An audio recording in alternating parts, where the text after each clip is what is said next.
Hello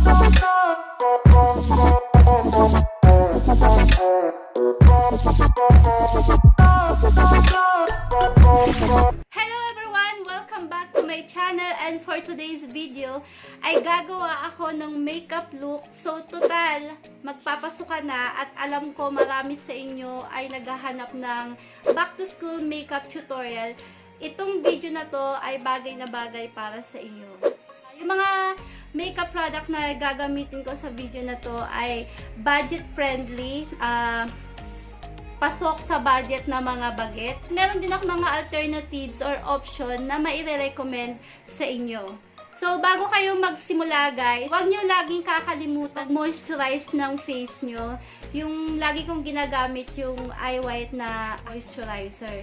So, nakapaglagay na ako sa face ko and proceed na tayo sa eyebrows. Ako ditong tatlong product na ginagamit sa pangkilay. So, ito siya guys. Una kong ipapakita sa inyo itong Nichido na eye pencil in the shade of medium brown.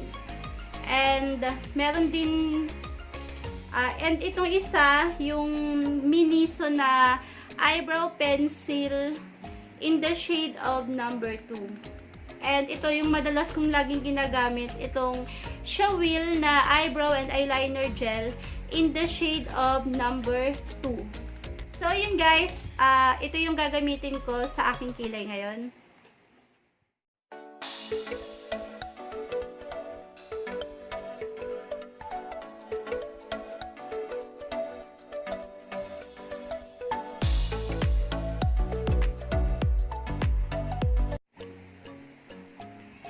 So, kailangan guys, pa nagkilay kayo, huwag masyadong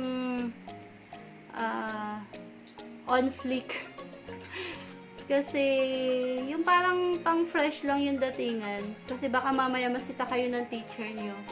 Sabihin nun, baka may attendant kayong party. Kaya yun, fresh lang yung dapat yung pagkaka-ano yun ng kilay.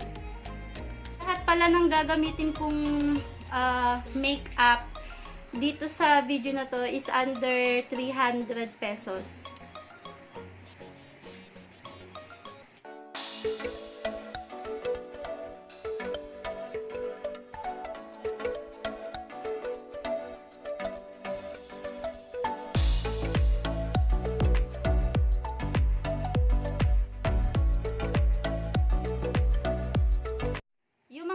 Recommend kong product sa inyo na liquid foundation at BB cream, itong dalawa, itong liquid foundation ng Everbilena and itong BB cream ng crayons. So, mas pipiliin kong gamitin yung yung BB cream ng crayons. So, lahat pala guys ng mga price netong mga nire-recommend ko na makeup products, lalagay ko na lang sa description box. So, yun. Ipaghahalo ko to guys. So, yun guys. Napaghalo ko na.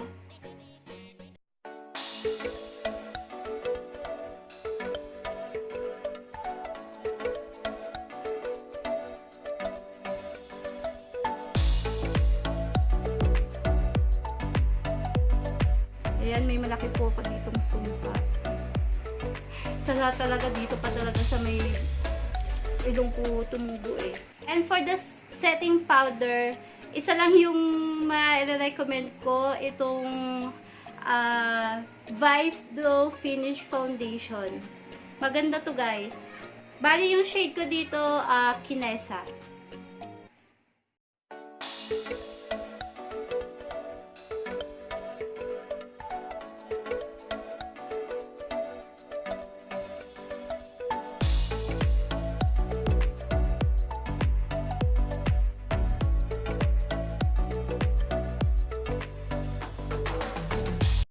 Tayo sa blush on. Bali yung ginagamit kong pang blush, halos mga lip tint. Isa lang dito yung powder blush na ginagamit ko, yung sa Everbilena. So ito, madami akong pwedeng ma-recommend sa inyo na lip tint na affordable. Simulan natin guys sa Luna Organics. isa ito sa mga may recommend ko sa inyo na swak sa budget. Itong Kiss Ink ng Luna Organics. And meron pa akong isa pang lip tint ng Luna Organics, itong Mousse Blush. And yun, another lip tint ng Skin Genie, itong Lip and Cheek Stain Alive ng Skin Genie. Ayan, guys. So, alam nyo na talagang sobrang fan ako ng lip tint. And, yun yung natitirang lip tint ko. Nakabagong shade na Lip and Cheek Stain ng EB Advance, itong Fresh Fig. And ito, lagi kong ginagamit, itong Lip and Cheek ng Colorette. Ito, guys. Yung nag-iisa kong powder blush on ng EB Advance, itong EB Matte Blush On. So, ang i-apply ko ngayon, ito, isa sa mga nagustuhan ko, itong Lip and Cheek Stain ng EB Advance. Isa na to sa mga paborito kong lip tint ngayon. So, yun guys, shake natin.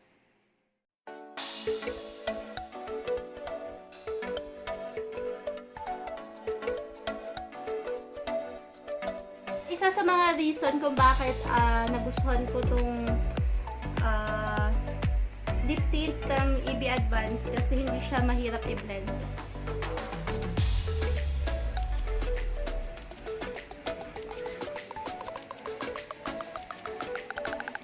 And hindi rin siya nagpapat.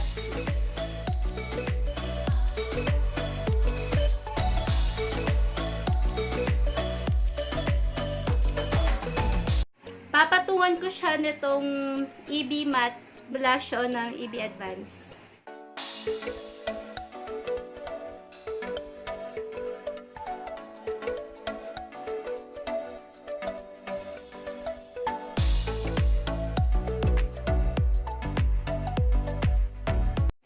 And kung gusto nyo maglagay ng eyeshadow, bali optional naman to. Okay lang kahit hindi kayo maglagay ng eyeshadow o meron. Para hindi tayo mapansin ng teacher natin, I suggest na gamit na lang kayo ng hindi ganun katingkad yung kulay. Gagawin ko guys, ito ang ilalagay ko na eyeshadow. Itong EB Advance Glow Out Highlighter in the shade of Stroke.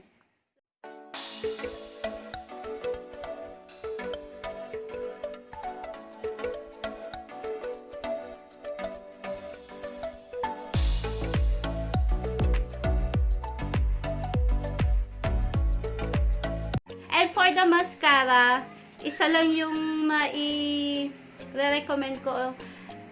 Itong mascara ng Maybelline, yung Hyper Curl Volume Express.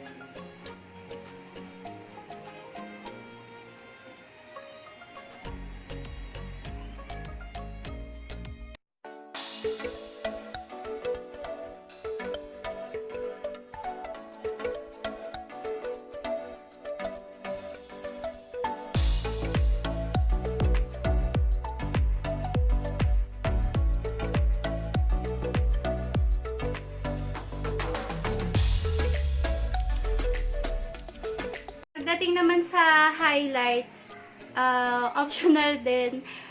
Depende sa'yo kung gusto mo maglagay ng highlights or hindi. Bali, pag naglagay ka ng highlights, yung tama lang, hindi yung sobrang blinding para hindi ka mapansin ng teacher mo. Baka sabihan ka ng teacher mo, aba, kinabog mo ako sa makeup mo mga ganun. Kaya yun, simplihan nyo lang yung paglagay ng highlighter. So, yung lagi kong ginagamit na highlighter na mai-recommend ko sa inyo, itong EB Advance Glow Out Highlighter in the shade of Strobe.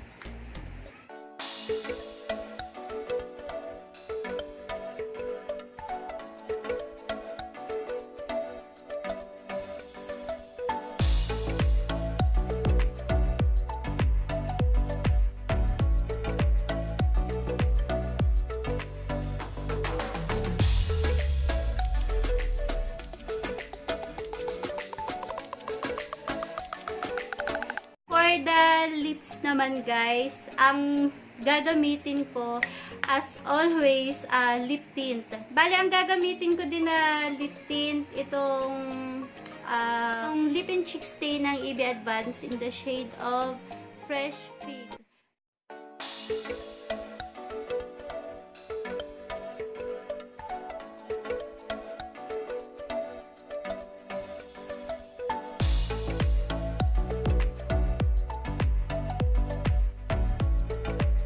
Papatungan ko siya nitong lip and cheek stain ng Skin Genie in the shade of Merlot.